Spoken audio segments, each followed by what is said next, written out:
Si vous êtes avec nous aujourd'hui, donc Ouais. c'est le livre, c'est le message positif sur le sida. Non, mais c'est intéressant de parler. Les deux sont liés de Bien toutes sûr. les manières, parce que c'est avec un manifeste qui est publié aujourd'hui dans la presse qu'on a reçu.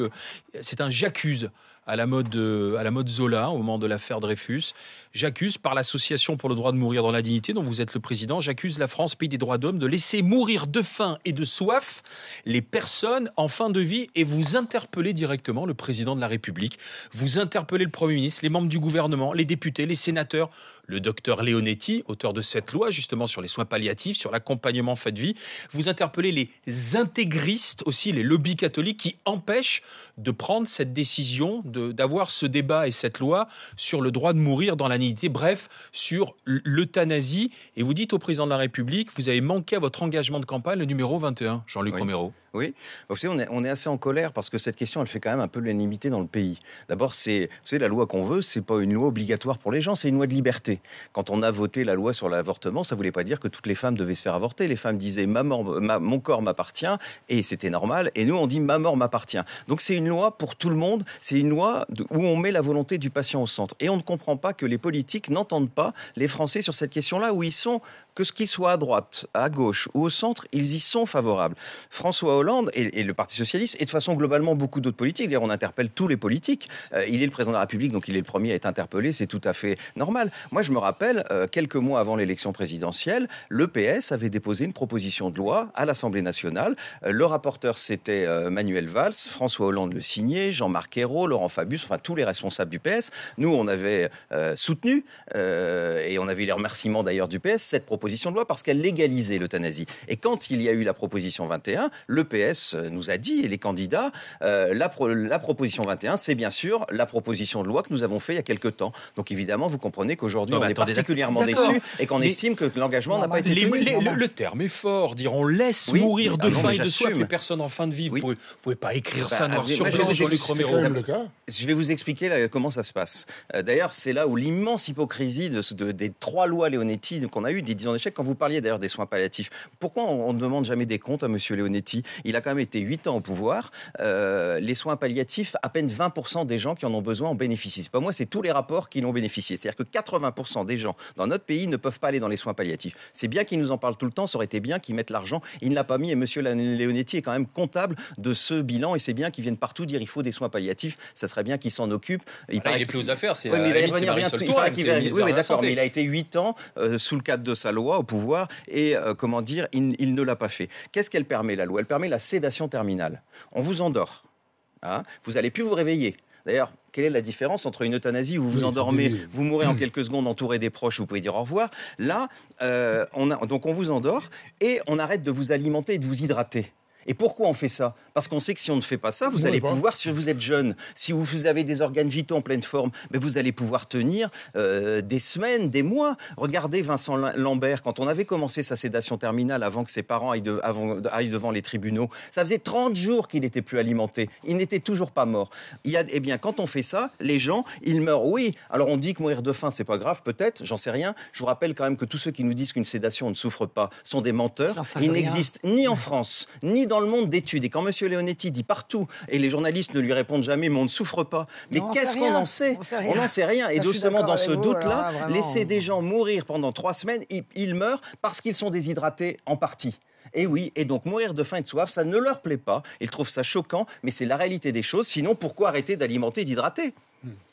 Fatima. Moi, il y a toujours une question que je me pose, alors vous allez pouvoir me répondre, parce qu'on parle de la liberté de choisir, donc choisir de mourir, la liberté de l'individu.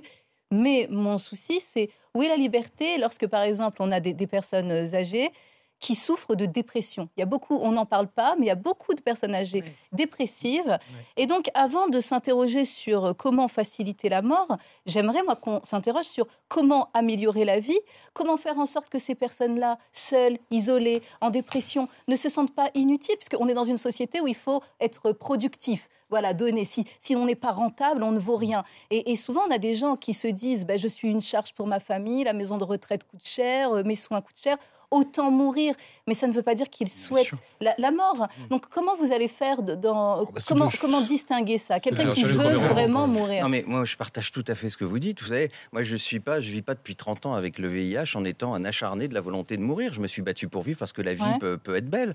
Moi je pense que bien sûr qu'il faut aider à vivre d'abord les gens à vivre dignement et vivre dignement notamment dans les EHPAD.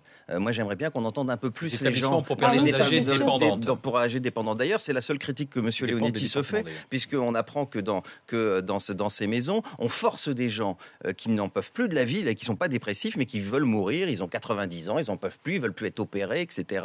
Ils ne veulent plus prendre leur traitement et on leur met des perfusions, etc. contre leur volonté. Donc, bien sûr qu'il faut aider ça, mais ce n'est pas contradictoire. Parce que c'est le rôle du médecin aussi, des personnels soignants. De préserver la vie. C'est de préserver la vie. Oui, mais ils en font d'ailleurs le serment. Oui, mais on est tous d'accord avec ça. Mais quand la vie n'est plus de la vie, d'où l'importance du testament. Et quand c'est votre choix, c'est votre choix. Parce que moi, je me bats justement pour ceux qui veulent vivre aussi le plus longtemps possible. Oui, mais Fatima vous dit quand la personne est dépressive. Je veux juste vous dire une chose dont on parle jamais. Est-ce qu'on est sûr qu'elle veut vraiment mourir alors qu'elle est... On prend l'exemple de l'EHPAD. On prend l'exemple de l'EHPAD, par exemple, où il y a une aide-soignante qui va avoir 14 patients. On va dire ça, c'est à peu près ça. Ma sœur était aide-soignante, et moi aussi, pour payer mes études, j'étais agent.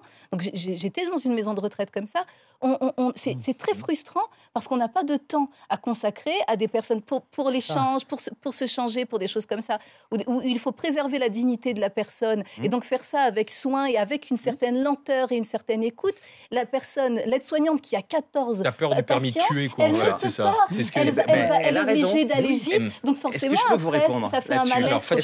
Est-ce que je peux vous répondre? Parce que vous avez tout à fait raison, mais ce que vous dites, c'est ce qui se passe aujourd'hui. Et je vais vous dire pourquoi ce qui se passe. Parce que nous, avec notre loi, ce sera plus possible. Parce que nous, la demande d'euthanasie ou de suicide assisté, c'est pas comme ça, vous arrivez un matin en disant j'en peux plus ou je suis déprimé, je veux pas. Ça doit être contrôlé. Il y a des délais. Il faut qu'il y ait 2 médecins qui contrôlent. Des médecins indépendants, dont un qui avec ne vous connaît absolument pas. Non, mais c'est les médecins qui doivent vérifier. Et la famille n'a pas son mot à dire. Et d'ailleurs, tant mieux, parce que moi, ma mort m'appartient. C'est pas. C'est voilà.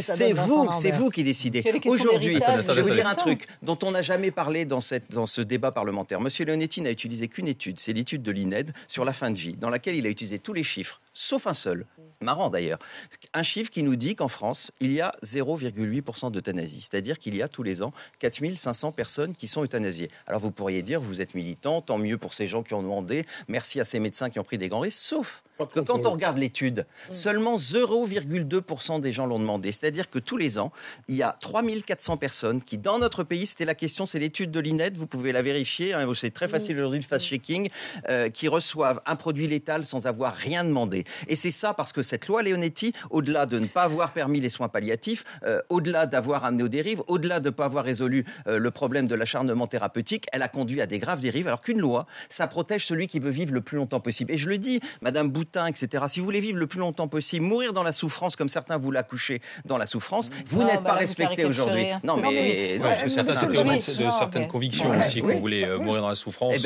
Moi, je veux les respecter. Mais ça veut dire, qu'est-ce qui bloque aujourd'hui? Vous dites, en fait, c'est les intégristes. Qu'est-ce qui bloque? Oui, parce que dans le j'accuse les intégristes de bloquer toutes les avancées sur la fin de vie dans la dignité. Depuis, en France, vous êtes coupable de laisser mourir. Ces intégristes, qui sont-ils? Il y a deux lobbies très important. Il y a d'abord ces mandarins parlementaires qui sont nombreux. Il n'y a pas beaucoup d'ouvriers à l'Assemblée nationale, mais il y a énormément de grands médecins qui ont du mal à entendre. D'ailleurs, moi, je vais vous le dire, même des gens qui viennent dans votre émission, je ne vais pas les citer, parce que c'est de la routine que je suis... Non, je ne cite personne. On est dans les grandes gueules, Jean-Luc Romero. Alors non, c'est pas lui, je ne vais pas citer. Bon, mais des gens qui sont... Vous avez des invités, etc. Moi, je connais un certain nombre de parlementaires médecins qui m'ont dit dans le off, mais moi, je pratique des euthanasies, mais c'est la transgression et c'est à moi de décider.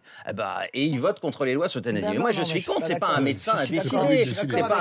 C'est pas un médecin à décider. Alors ces gens-là, ils s'y sont opposés avec une conception quand même très particulière en France, parce que c'est pas comme ça dans les autres pays où voilà, c'est les médecins qui décident et nous on est des lobbies des médecins. L'autre lobby, c'est le lobby religieux, particulièrement actionné par certains intégristes catholiques qui depuis longtemps ont impressionné un certain nombre de responsables politiques. Et je vous cache pas que certains ont peur de la manif pour tous, par exemple aujourd'hui, alors que c'est pas du tout la même chose.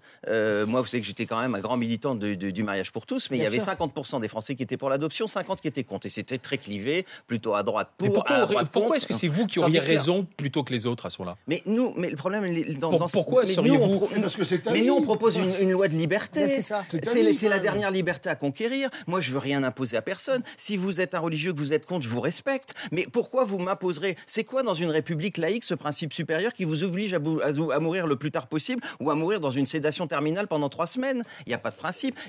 C'est une loi de liberté. On doit avoir le choix. Alors justement, on Est-ce- continue d'en parler. Attends, Johnny, on va continuer d'en parler avec Jean-Luc Romero, avec Françoise, avec toi, Johnny, puisque tu as une question à poser, avec Fatima. Le J'accuse, donc c'est vous la grande gueule du jour, Jean-Luc Romero-Michel. J'accuse par l'Association pour le droit de mourir dans la dignité. Vous accusez la France, pays des droits de l'homme, de laisser mourir de faim et de soif les personnes en fin de vie. Bref, de ne pas avoir pris cette loi sur la dernière des libertés. C'est le titre d'un livre de François de Closet d'ailleurs, celui de choisir sa mort. Bref, la loi sur l'euthanasie, on continue d'en parler.